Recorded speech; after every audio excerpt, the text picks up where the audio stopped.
ಒಂದು ರಾಮಾಯಣ, ಮತ್ತೊಂದು ಮಹಾಭಾರತ. ಮಹಾಭಾರತದ ಒಂದು ಭಾಗ ಶ್ರೀಕೃಷ್ಣ ಸಂಧಾನ.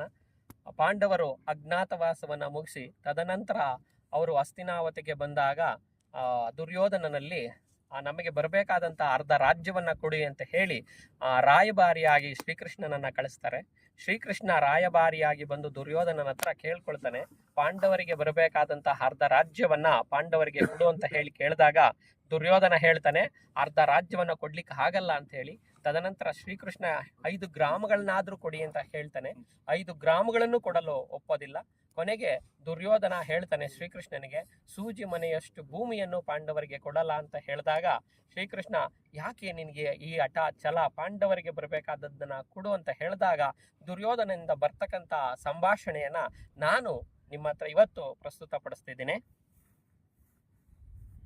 ಕೆಟ್ಟರು ಸರಿಯ ಕಟ್ಟ ಕಡೆಯದಾಗಿ ಕಾಡಿಗಟ್ಟಲೇಬೇಕೆಂದು ಪಟ್ಟು ಹಿಡಿದ ಕೆಚ್ಚದೆಯ ಕಟ್ಟಾಳು ಈ ಕುರು ಸಾರ್ವಭೌಮನನ್ನು ಕಂಡು ಕೆಣಕಿ ಕೇಕೆ ಹಾಕಿ ನಕ್ಕಿದಳಲ್ಲ. ನಿನ್ನ ಪಾಂಡವ ಸತಿ ಪಾಂಚಾಲಿ ಅಂದೇ ತೊಟ್ಟೆನೋ ಈ ಛಲವೆಂಬ ಕವಚವನ್ನು.